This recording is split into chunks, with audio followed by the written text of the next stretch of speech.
Mulla on kauden tavoitteena kehittyä mahdollisimman paljon pelaajana ja pystyä pelaamaan ehjä terve kausi, että jos tällä kaudella säästettäisiin vaikka nilkkavammalta, niin se voisi olla ihan hyvä. Ja sitten meillä on tosi nuori joukkue, niin olisi hienoa, jos siinä pystyisi olemaan kuitenkin niin kuin jonkunlaisena johtohahmona, kun kuuluu joukkueen vanhimpiin niin sanotusti, vaikka ei mikään ikäloppu vielä olekaan. Ei ole luota vaan.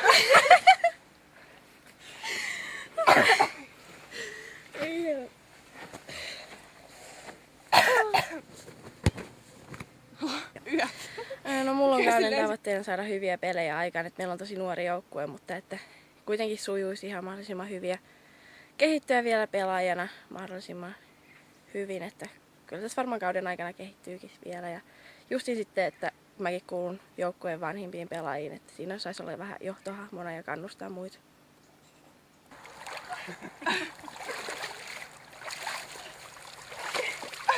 Tuo pitää tulla hiljaa.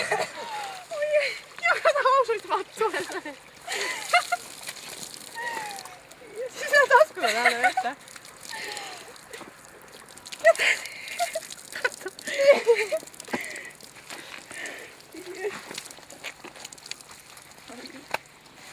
Perinteinen urheilukysymys, miltä nyt tuntuu? Se oli erittäin mielenkiintoista. Oli kyllä jotain sellaista, mitä ei ole ikinä ennen tehnyt. Mikä tässä oli niin mielenkiintoista? On lillua tuolla rahkasammalan seassa. Tästä varmaan lähtee hyvin kausi käyntiin. Toivottavasti. Joo, kyllä. Tästä...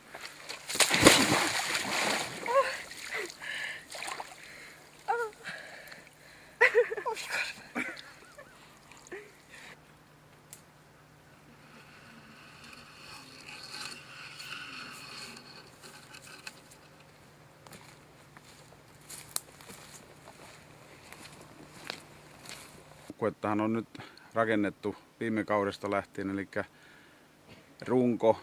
runko on viime kautista. Muutama loukkaantuminen on vielä päällänsä, ettei ole kaikkia mukana, mutta pääsääntöisesti viime kauden runko, ja nyt sitten on tullut näitä uusia nuoria oikein tosissansa, joita viime vuonna oli sitten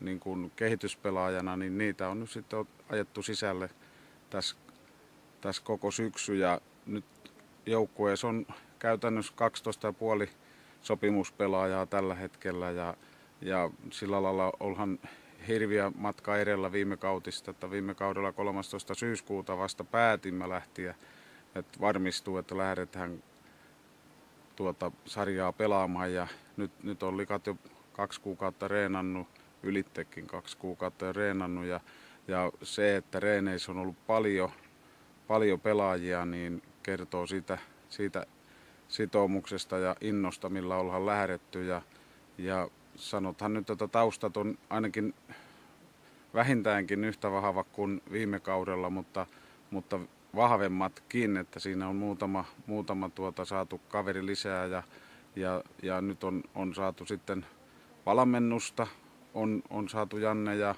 Jallu lähtemään siihen yhteistyössä ja ovat tuossa aluejoukkuetoiminnassakin mukana, että odotan kaudelta kyllä sillä lailla paljon, ja paljon odotan näiltä nuorilta pelaajilta, että ne lunastaa sarjapaikan.